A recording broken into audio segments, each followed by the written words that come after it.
Good morning, pals. Welcome back to 100 miles, 100 days on a $100 treadmill. I'm Tanya. That's my fat cat, Jim. And come with us as we take a walk for 20 minutes and we'll talk about Disneyland and Star Wars and patches that I'm making. And this is all in preparation for I'm walking 100 miles in 100 days on a $100 treadmill so that I can be in better shape for when I go to Disneyland in about 33 days. So come along and take a walk. Let's go.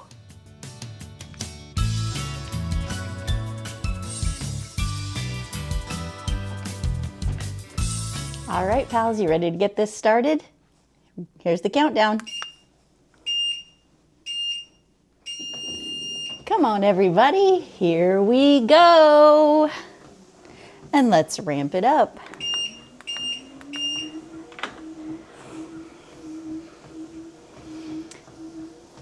Welcome back to this fine Monday, day 67. 33 days to go. Now the countdown really starts to begin. It's, I clearly plan for my Disneyland trips like months in advance. Always thinking, always planning. And it's funny because it's the reason why I'm able to, when someone says, hey, I want to go to Disneyland on thus and such a date, I'm like, sure, let's do it.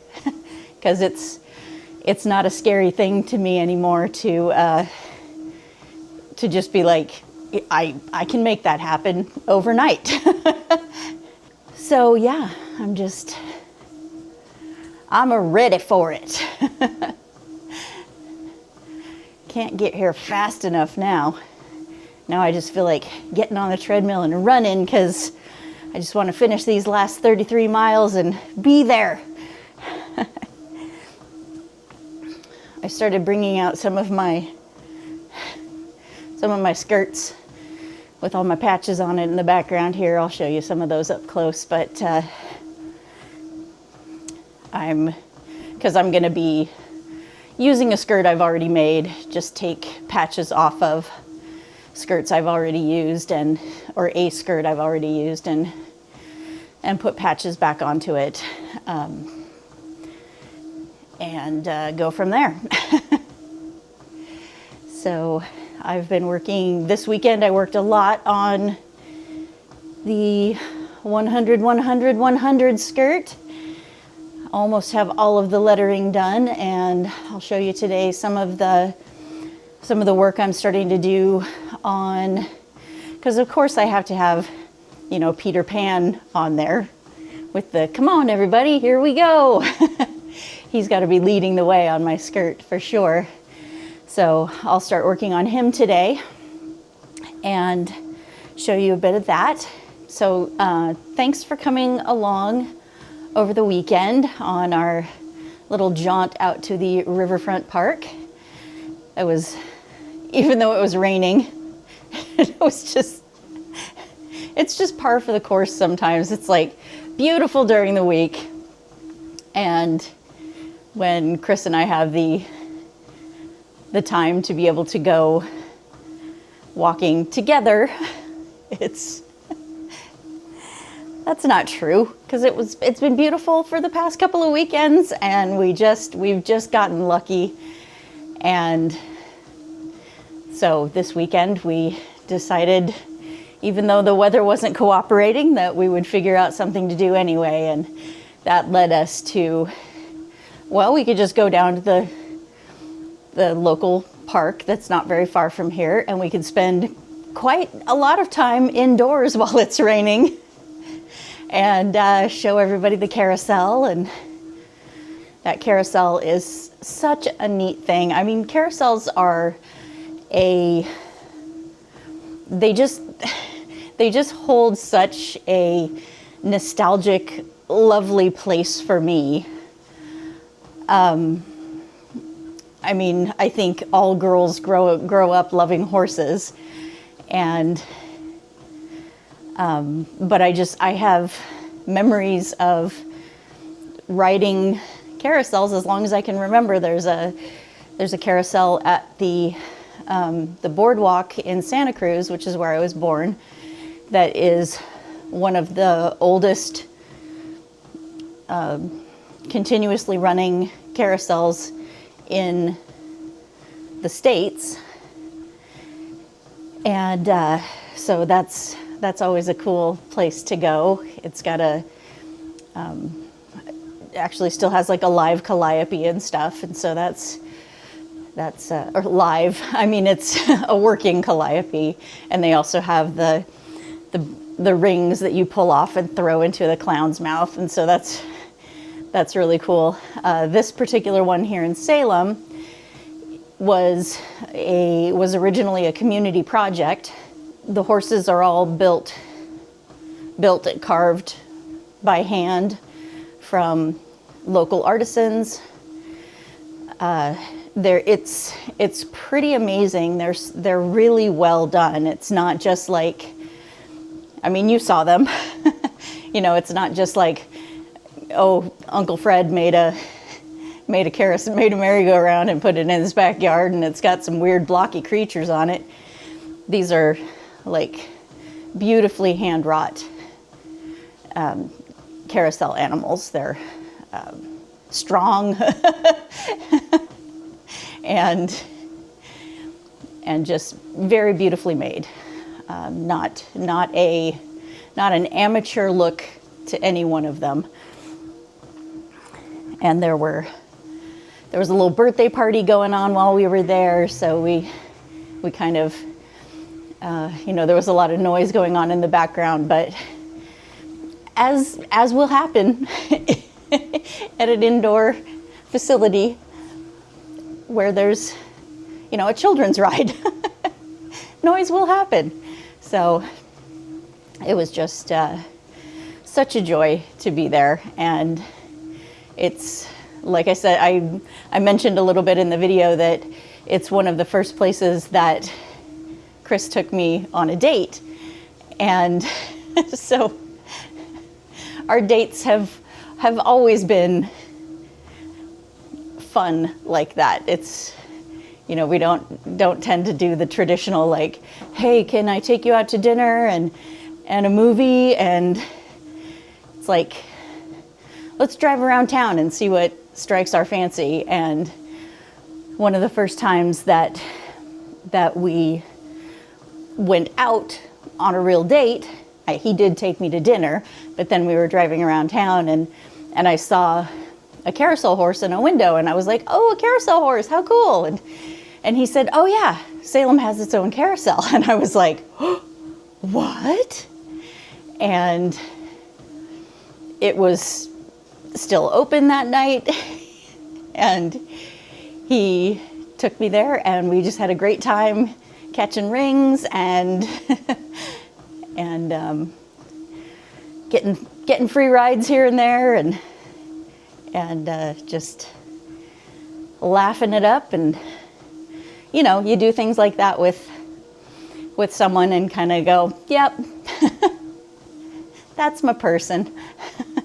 And now he goes to Disneyland with me and stuff. And I mean, he should have known then, right? Speaking of Disneyland, let's see what Disneyland is doing without us today. And we're going to open our Disneyland app,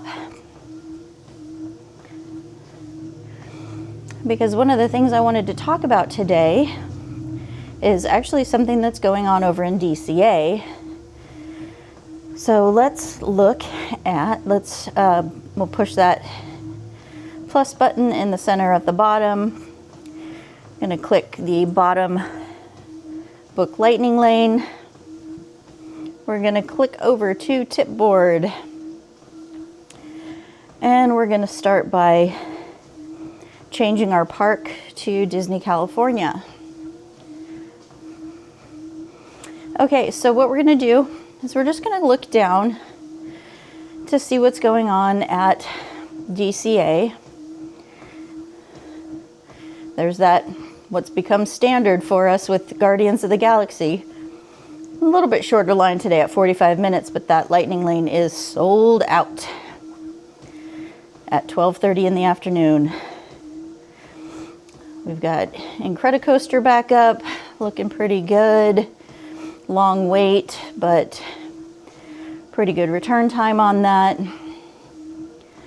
We're just going to keep going all the way down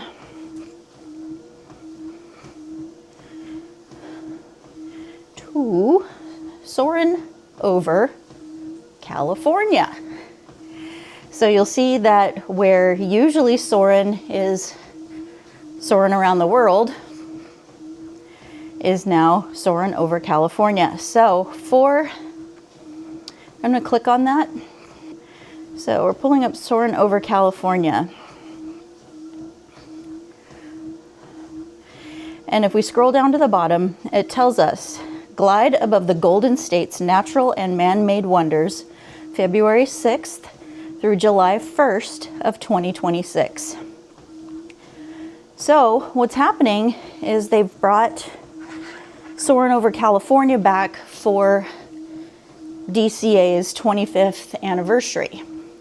So Soarin' Over California was the original version of Soarin' Around the World. They changed it. I don't remember when they changed it, but they every year on DCA's birthday, they change it back to Soarin' Over California. A lot of people show up. The people who are in the know show up for it, and it lasts for a very short amount of time, if not only just for that day. And then it goes right back to the old, or the old new Soarin' Around the World. When DCA first opened and it was Disney's California Adventure, it was, the theming of the entire park was supposed to be the wonders of California in a theme park. And so that's why it was Soarin' Over California. So you were seeing things like, I think it's like the Snake River and orange fields and some of the deserts in California and, some of the ski areas, all of the high points of California. And they were all filmed in IMAX. It was an IMAX camera that was mounted to the bottom of mounted to a helicopter. I don't know if it was the bottom of a helicopter, but it was mounted to a helicopter. And that's how they got these big sweeping shots. And it was really quite innovative for the time. And now, we look at it and we're like, is that all, you could do that CGI. But this is all real footage for the Soarin' Over California and Soarin' Around the World as well, I believe. And so I'm excited that it's actually got a date that it ends, because that means that I get to see Soarin' Over California when we get there in March. So I'm looking forward to smelling the orange blossoms, because that is something that I have a really distinct memory of, being on that ride and smelling that smell, but haven't been able to experience it since I was there 25 years ago. Because I think the last time I rode actually Soarin' Over California was the first time I ever went to DCA. So it's been decades. And I don't live close enough to be able to just go, oh right, it's DCA's birthday today, so let's go ride Soarin' Over California. I just hope the orange blossoms smell the same. We shall see. It'll be exciting. With that, let's go ahead and take a look at those patches I've been making.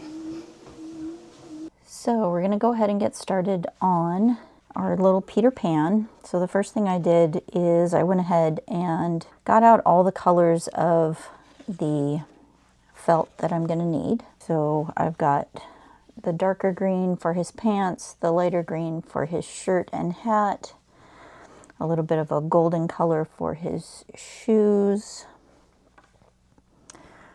kind of a reddish brown for his hair, red for his feather, and then some white for his eyes, pink for his mouth. What we're going to do for his belt and his dagger, brown and gold. And I'm not quite sure which color we're going to go with for his body. Let's go ahead and get these cut out. All right, so first thing I'm going to do is cut out his green legs. And this is going to go under that tunic, so I'm just making sure I have a good outline of the legs so that when I cut the tunic out, I'll be able to set that over this green. And I'll show you a little bit what I mean here in the shoe, where I know I'm going to cut this shoe out around this outer edge, but I don't want to leave like basically no foot to go inside of the shoe. And again, this will make a lot more sense as I'm putting it together, but I'm just going to leave a little bit of, I'm going to cut out a little bit of a toe that can fit underneath that part of the, or you know, when I cut that shoe out, it'll go over this little tab of felt.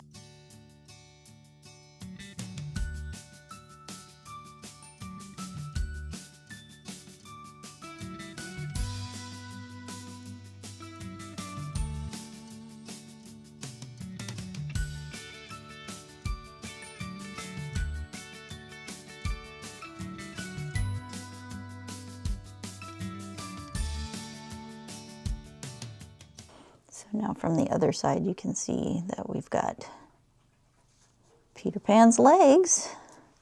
Set those aside, and I'll pull out another piece of the pattern so that we can do his tunic.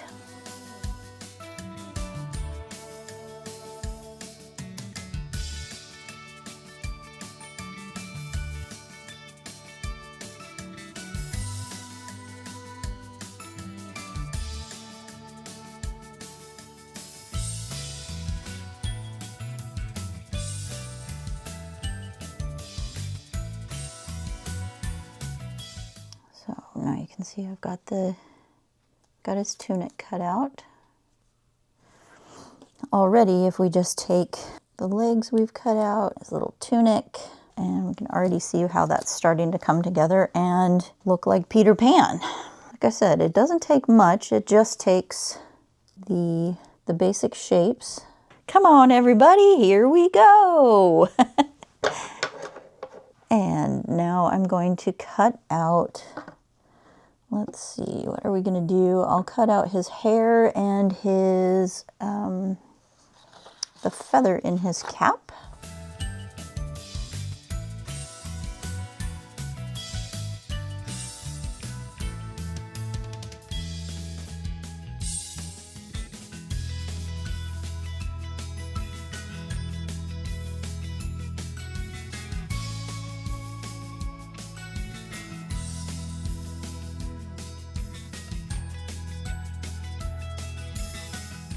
Tiny little notches in a banana shape will always, I don't know, make something look like a feather.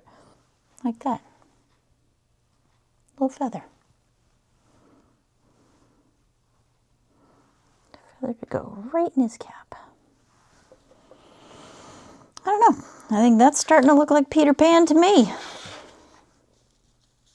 And I will just keep cutting out these pieces and we'll come back when I am ready to start sewing. All right, so I've got all the pieces cut out.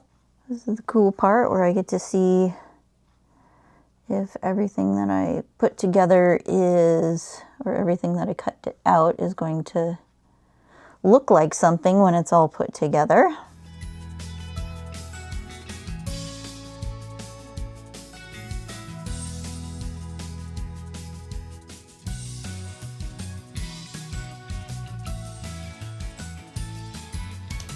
Yeah, so that's where we're at with the cutouts, and now I will stitch him to the background next, and then the details of the face I will actually like embroider in so that he'll look a lot better than this.